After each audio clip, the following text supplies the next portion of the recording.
नमस्कार बंधुरा आमी सुमी आपनारा देखছেন सुमी रान्नाघर। आजও একটা নতুন ভিডিওর সাথে চলে এলাম। আজকের রেসিপি হলো বেগুন দিয়ে ইলিশের ঝোল। এই ইলিশ মাছের রেসিপিটা কিন্তু অসাধারণ খেতে হয়, আপনারা অবশ্যই ট্রাই করবেন। আর আমার ভিডিওটা যদি ভালো লেগে থাকে চ্যানেলটাকে সাবস্ক্রাইব করে ভিডিওটায় লাইক দিয়ে দেবেন। চলুন তাহলে রেসিপিটা শুরু করা যাক। তরকারিটা বসানোর জন্য আমি একটা কড়া বসিয়ে নিয়েছি। কড়াইটা গরম হয়ে গেছে, আমি তেল দিয়ে দেবো। সরষের তেলে রান্নাটা করব। দেখুন বন্ধুরা, তেলটা গরম হয়ে গেছে, আমি দিয়ে দেবো কিছুটা কালো জিরে ফোড়ন, দিয়ে দেবো কয়েকটা কাঁচা লঙ্কা ছেঁড়া। কাঁচা লঙ্কা আর কালো জিরেটা আমি কিছুক্ষণ একটু ভেজে নেব। কাঁচা লঙ্কাটা আমি কয়েক সেকেন্ড একটু ভেজে নিয়েছি।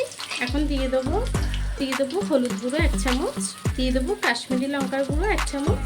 তেলের মধ্যে দিয়ে দেবো 1 বাটি জল, যাতে গুঁড়ো মশলাটা পুড়ে না যায়।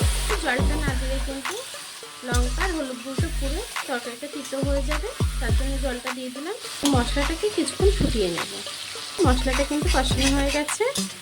কাশ্মীরি লঙ্কার গুঁড়োটা দিলে কালারটা খুব সুন্দর আসে, তার জন্য দিয়েছি। এখন মাছগুলোকে দিয়ে দেবো। ইলিশ মাছে আমি আগে থেকে নুন হলুদ মাখিয়ে রেখেছিলাম।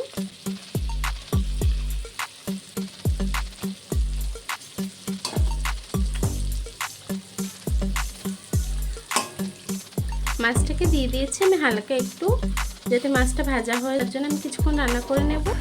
দেখুন বন্ধুরা, আমি 1-2 মিনিট কিন্তু এভাবেই রান্না করে নিয়েছি। এখন মাছটাকে হালকা করে একটু উল্টে দেব, যাতে ভেঙে না যায়। ইলিশ মাছ কিন্তু বেশি ভাজার কোনো প্রয়োজন নেই। ইলিশ মাছ বেশি ভাজলে ইলিশ মাছের টেস্টটা নষ্ট হয়ে যায়। দেখুন বন্ধুরা, আমার মাছটা কিন্তু উল্টানো হয়ে গেছে। আমি আরও 1-2 মিনিট রান্না করে নেবো, তারপরে জল দিয়ে দেবো। দেখুন বন্ধুরা, আমার মাছটা কিন্তু হয়ে গেছে। এখন জল দিয়ে দেবো। জলটা আপনারা ততটাই দেবেন যতটা ঝোল রাখবেন। আমি দিয়ে দিয়েছি জল।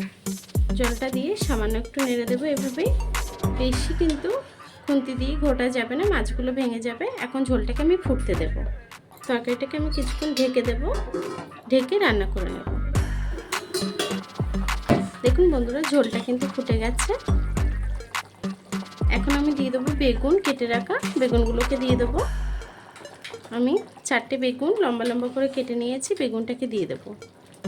আমি এই তরকারিতে কিন্তু আর কোনো মশলা অ্যাড করব না। ইলিশ মাছে বেশি মশলা কিন্তু ভালো লাগে না। বেগুনগুলোকে দিয়ে দিয়েছি, সামান্য একটু নেড়ে দেব। বেগুনগুলোকে একটু ঝোলের মধ্যে ডিপ করে দেব, আরও একবার ঢেকে দেব। গ্যাসটা কিন্তু আমি লো করে রেখেছিলাম, লো ফ্লেমে 10-15 মিনিট রান্না করে নিয়েছি। বেগুনটাও কিন্তু সুন্দর নরম হয়ে এসেছে। আমি আরও কিছুক্ষণ তরকারিটাকে রান্না করে নেব। নুনটা দিয়ে দেব ওপর থেকে, স্বাদ মতো নুন দিয়ে দিলাম। আমি মাছে আগে থেকেই নুন দিয়েছিলাম, তার জন্য নুনটা আমি এখন অ্যাড করলাম। আমি আরও কিছুক্ষণ তরকারিটাকে রান্না করে নেব। দেখুন বন্ধুরা, আমি কিছুক্ষণ পরে চলে এলাম। আমার তরকারিটা কিন্তু হয়ে গেছে। তরকারিটাকে নামিয়ে নেব।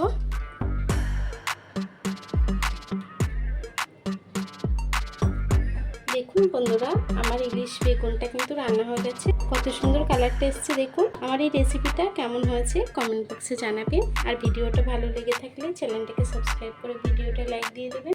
এতক্ষণ ধরে আমার ভিডিওটা দেখার জন্য আপনাদেরকে অসংখ্য ধন্যবাদ।